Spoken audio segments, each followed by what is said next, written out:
Então, pessoal, dando continuidade para os nossos assuntos, vamos ver hoje o paradigmas orientados a agentes, eventos, distribuídos e aspectos. Alguns deles estão envolvidos com determinadas linguagens de programação, outros são apenas paradigmas das programações que são utilizados. Agentes, eventos, distribuídos e aspectos. Nós iniciamos pelos paradigmas orientados a agentes. Na verdade, assim, ó, o paradigma orientado a agente, ele tem como foco o desenvolvimento do software seguindo a arte dos agentes.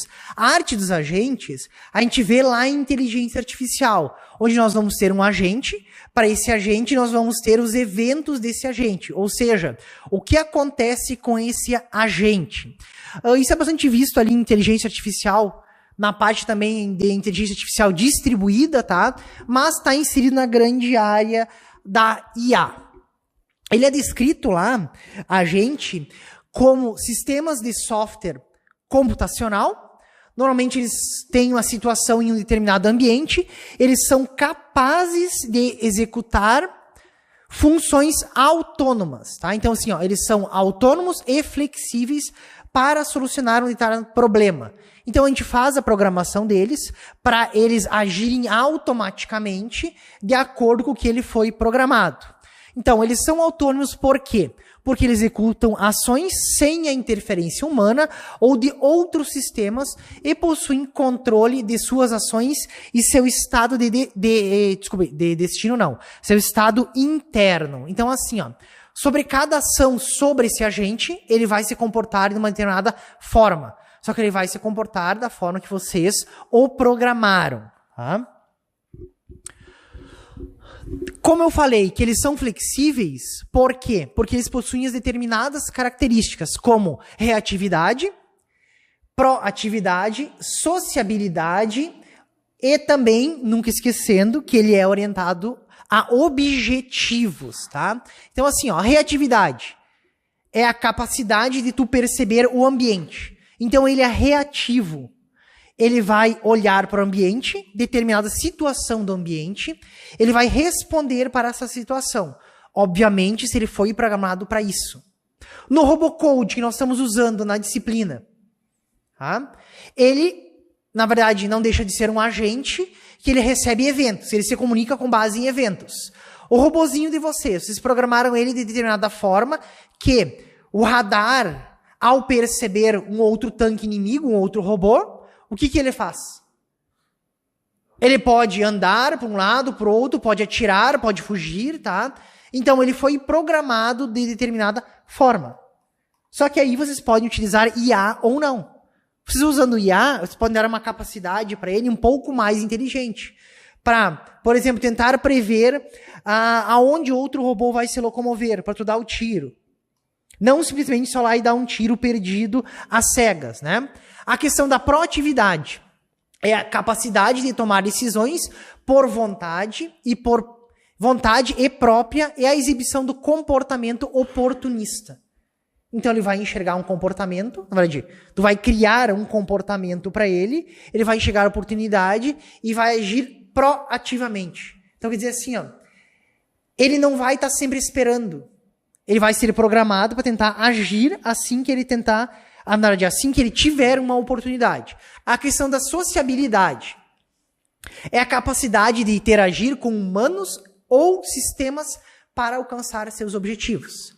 Isso é uma das maiores intenções de um paradigma orientado a agentes, que é, como a gente tem vários robôs que têm inteligência artificial, ele enxerga o ambiente, tenta se adaptar ao ambiente e responder àquele ambiente.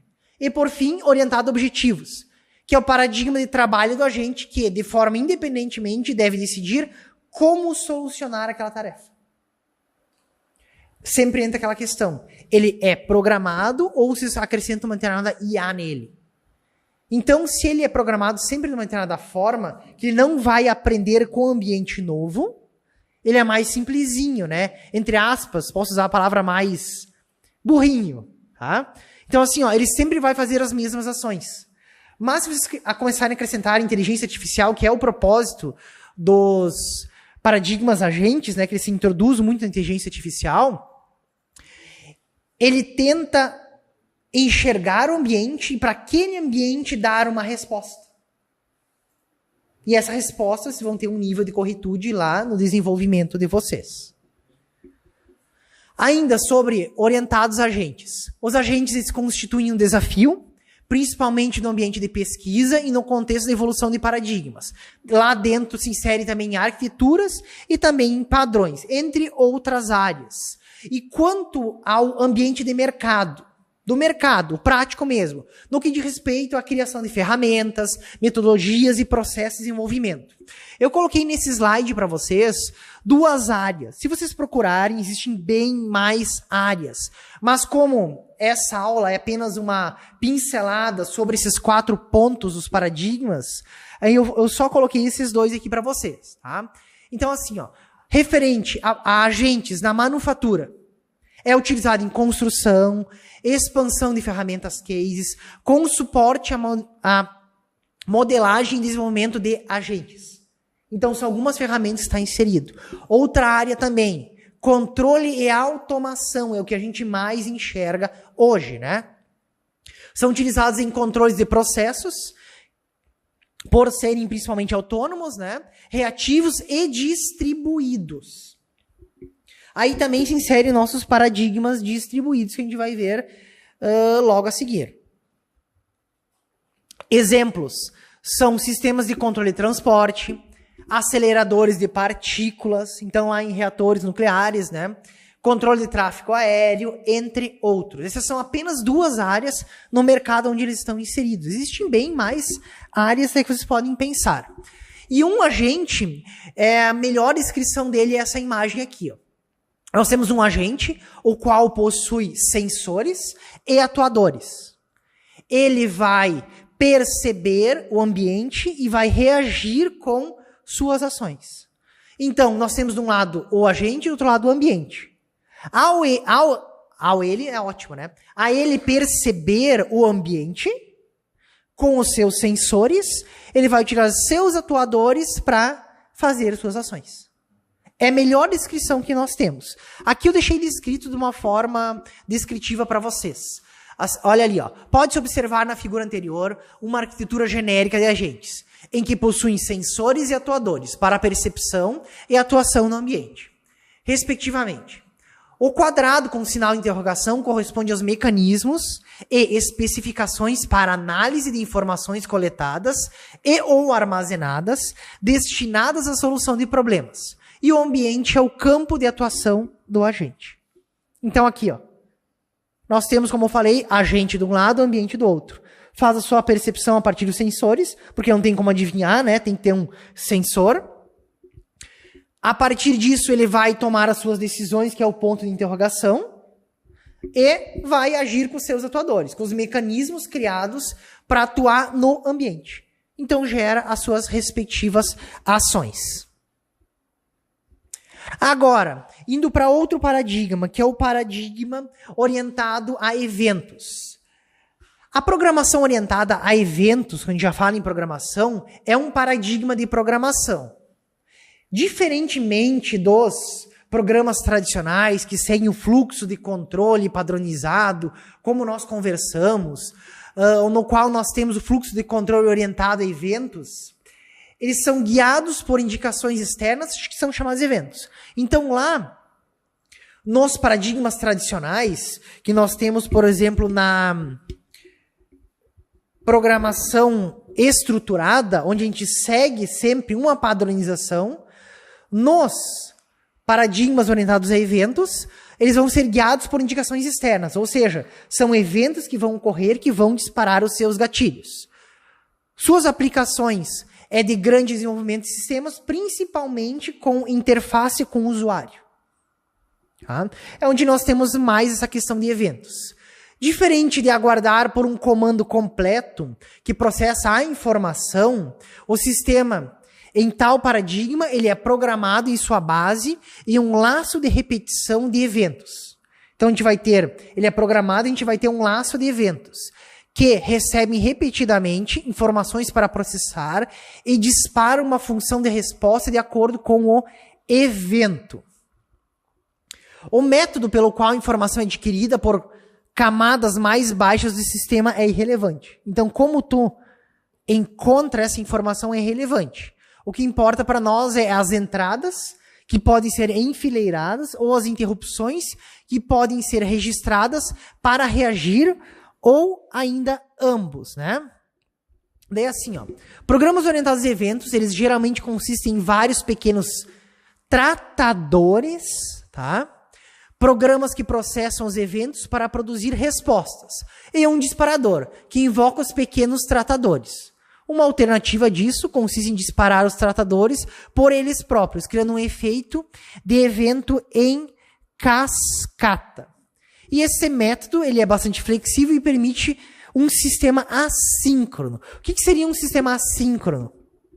O qual pode ter um evento sendo... Na verdade, um evento não. O qual pode ter mais de um evento sendo disparado ao mesmo tempo. Tá? Então, programas com interface com o usuário geralmente utilizam tal paradigma. E sistemas operacionais também são outros exemplos de programas que utilizam programação orientada a evento. Em 2 níveis. Tá? Então, nesse nós temos 2 níveis. No nível mais baixo, encontra-se o tratamento de interrupções, como tratadores de eventos de hardware. Por exemplo, uma interrupção que acontece lá no hardware, como a CPU realizando o papel do disparador. E no nível mais alto, a gente encontra eles em processos sendo disparados novamente pelo sistema operacional. Um interpretador de comandos, ele pode ser visto como um caso especial de modelo orientado a eventos, no qual o sistema, até então inativo, espera um comando para ser disparado através de instruções de usuário. Tá? Então, assim, ó, para vocês entenderem mais facilmente, no nosso Robocode, o qual vocês estão utilizando e estão programando, o Robocode, além de ser orientado a objetos, né, que é uma forma, o Robocode, de ensinar inteligência artificial, ele é orientado a eventos. Então, lembra que nós conversamos na aula sobre o Robocode? Que o Robocode, ele tem tratadores assíncronos. Lá nós tínhamos o on-hit bullet, né, que é quando um tiro é disparado em direção de vocês. On-scan robot, que é quando tem o radarzinho escaneando, quando ele encontrou um robô. Então, todos esses, eles são tratadores e são gerados por eventos. No início lá do Robocode, nós temos o run, que é o comando que sempre faz ele caminhar. Então, tu tem eventos separados. O run, tu tá sempre caminhando, mas ao mesmo tempo tu tá escaneando e tu tá verificando se tu vai bater num muro ou se tu tá levando um tiro. Até quando tu bate num outro robô. Então, são tratadores separados, os quais vão ativar um evento. E esse evento faz o quê? Quando eu bato no muro, eu faço tal, na verdade, eu dou tal instrução pro meu robozinho lá. Quando eu levo um tiro, ou quando encontro alguém no radar, eu faço outra ação. Então, ali no Robocode, nós temos eventos, tá? E cada robô de vocês pode dizer que é um agente. Que, no nosso caso, vocês não colocaram inteligência artificial, só fizeram a programação básica dele. Mas, ao vocês acrescentarem IA, o robô de vocês pode ficar bem inteligente. E ele pode, com base até de IA, de como está aquela partida, né? Ele se comportar de uma forma, de outra forma. Tá? Então, na verdade, o robôzinho de vocês é um agente que tem eventos dentro dele. E nós temos os tratadores para cada evento. Indo para o nosso terceiro ponto, que é os paradigmas orientados a aspectos. E na ciência da computação, na programação orientada a aspectos, também conhecida como POA, ele nada mais se encaixa como um paradigma de programação de computadores que permite a vocês, os desenvolvedores, né, de software, separar a organização do código de acordo com a importância da aplicação, que é o conhecido Separation of Concerns, né? Então, assim, vocês vão separar os aspectos do código de vocês de acordo com a organização. Esse aqui é um pouquinho mais chato que os outros. Mas, em outras palavras, não é nada mais do que efetuar o encapsulamento e modularização do código. Então, assim, ó, todo programa escrito no paradigma orientado a objetos, ele possui um código que é alheio à implementação do comportamento do objeto. Esse código é todo aquele utilizado para implementar funcionalidades secundárias e que se encontra espelhado por todas as aplicações. O cross-cutting concern. Tá? Então, assim, ó, a questão de orientar aspectos de uma forma bem simples, tá? Entre aspas, né? Não é nada mais que permitir que o código seja encapsulado e modularizado. Então, assim tu consegue orientar aspectos, tu só faz a parte que importa. Esse conceito foi criado por esse carinha aqui, ó, Gregor Kiczales, tá? E sua equipe, na época da Xerox PARC, tá? Que é a divisão de pesquisa da Xerox.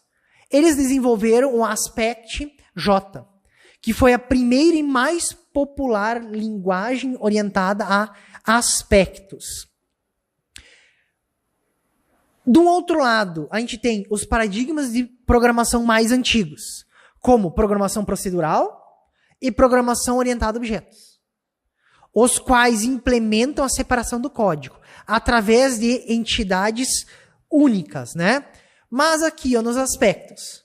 Por exemplo, a funcionalidade de log de dados que nós temos numa linguagem orientada a objetos, ela é implementada em uma única classe.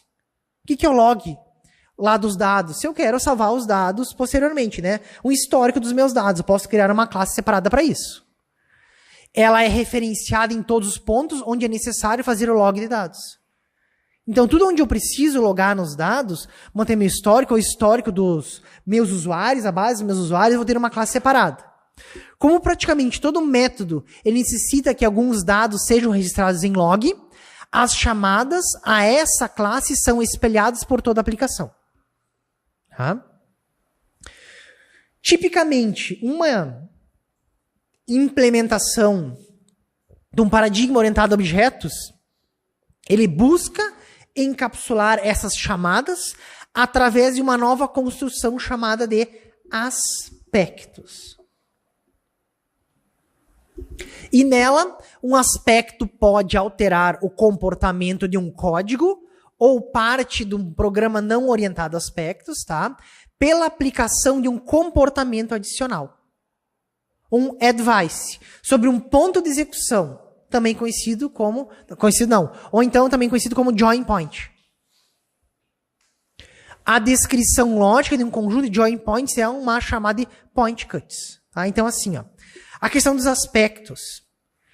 O comportamento do código pode ser alterado. Então, tu vai dizer o aspecto e no que vai ser utilizado. Aí tu entra e diz o comportamento dele. Ele é um pouquinho mais complicado de ter o seu entendimento, mas é bastante utilizado.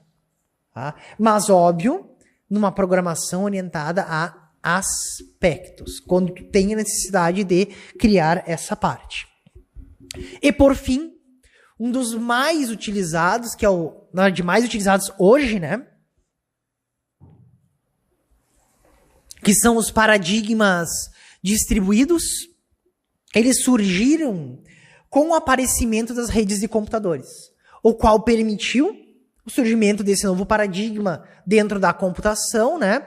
E que se mostrou extremamente poderoso. Ele possibilitou a distribuição de processos de informação entre diferentes computadores e ao mesmo tempo. Esse carinha aqui, ó, que eu tanto falo para vocês, que todo mundo já conhece ele, o Tannenbaum, nosso tão famoso lá dos sistemas operacionais, de redes de computadores, tá? Que também tem um livro sobre sistemas distribuídos. Ele diz o seguinte, que uma coleção de computadores independentes que se apresenta ao usuário como um sistema único e consistente. Isso seria um paradigma distribuído.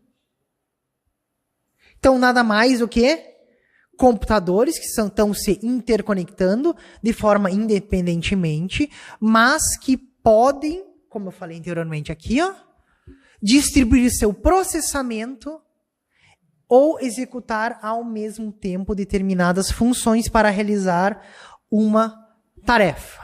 Então, o princípio desse paradigma nada mais consiste em executar em um único programa em vários computadores ao mesmo tempo.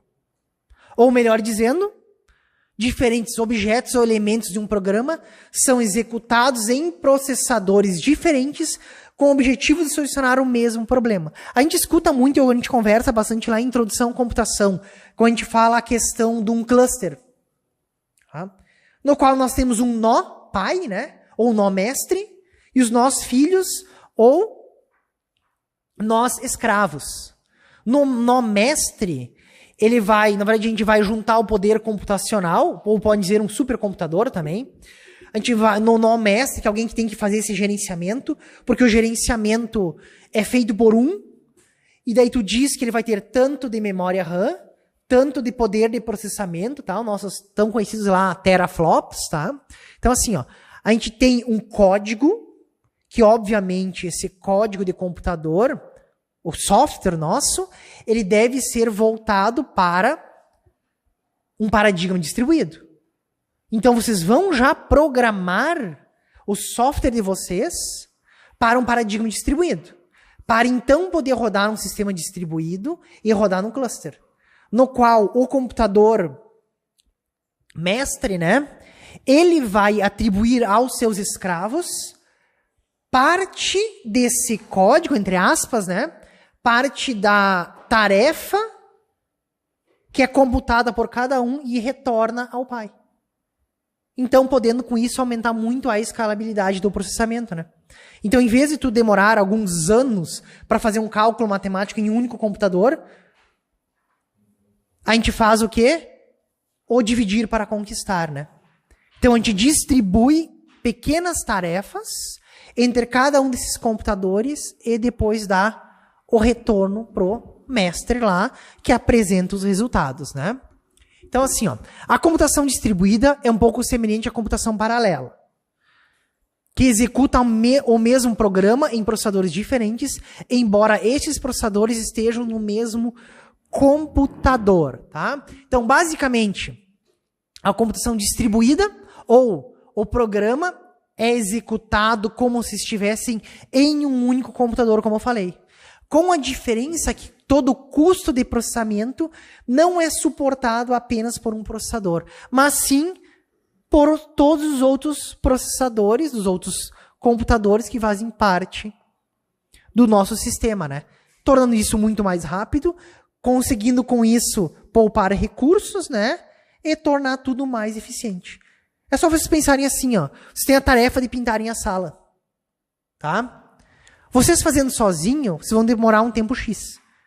Se cada um de vocês pintar uma parede, ou um terço de uma parede, ou um quarto de uma parede, vai tornar tudo mais rápido, né? Todo mundo vai cansar menos, tá? Todo mundo vai usar menos os seus recursos, mas vai acabar a tarefa muito mais rápido, sendo muito mais eficiente. Por isso que toda a evolução que a gente teve nas redes de computadores proporcionou todos esses paradigmas distribuídos, né? E principalmente a computação distribuída. E a grande vantagem da computação distribuída é que um conjunto de computadores que trabalham para o mesmo problema formam assim um supercomputador mais rápido e mais eficiente. Entre outras palavras, os paradigmas distribuídos junto à computação distribuída provê isso. Um conjunto de computadores para o mesmo problema, para resolver o mesmo problema, mas de uma forma muito mais rápida e eficiente, tá? E depois tem ali, ó, o canal onde está o vídeo, tá? E as referências do nosso slide. Então, só retomando lá, pessoal. Vamos lá. Agentes, tá? Orientados a agentes. Agentes, o melhor é ele direto para a imagem, na qual nós temos o agente e nós temos o ambiente. O agente, por meio dos seus sensores, vai ter a percepção do ambiente, ok? Vai criar as suas ações, com os seus atuadores, vai fazer as ações sobre o ambiente. Lembra que eu comentei para vocês que eu tenho lá um aspirador da Xiaomi?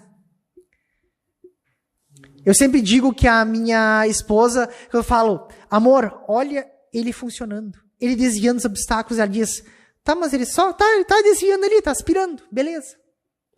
Vocês têm noção o quanto de embarcado tem ali? Quantos sensores tem? Porque tem, na verdade, um radarzinho em cima, que ele faz um mapeamento em tempo real do ambiente, e vai gerando, que pode acompanhar pelo app. Tu tem, de um lado, um sensor de proximidade, e o outro sensor é de leitura. Então ele mapeia o ambiente, ele vai andando, vai aspirando e vai desviando os objetos. Tu cria um novo objeto no sistema não, tu coloca um novo objeto no cenário dele, no ambiente, ele com o radar vê que tem um novo objeto, aproxima, encosta, opa, vou fazer tal ação. Então assim, ó, ele não usa sempre o mesmo mapa. Toda vez que ele vai percorrer, vai limpar, ele usa um mapa diferente. Ele é nada mais um sistema como esse aqui, ó. Que ele é um agente, tá? E analisa o ambiente em tempo real todas as vezes. E com seus atuadores desvia ou faz a volta sobre o objeto. É a melhor definição de um agente. Lá os nossos eventos. Lembra o que é um evento? Nada mais é que um acontecimento que vai ocorrer com base nos nossos tratadores. Então nós vamos ter os tratadores que esperam ser disparado. Na verdade, os tratadores vão invocar determinado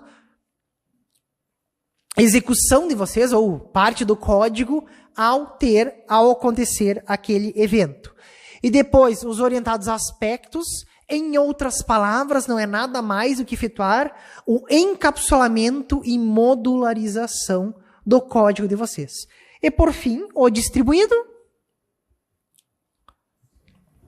é a distribuição do processamento em diferentes computadores ao mesmo tempo, para tornar tudo mais eficiente, né? Então aí fecha esse nosso último material.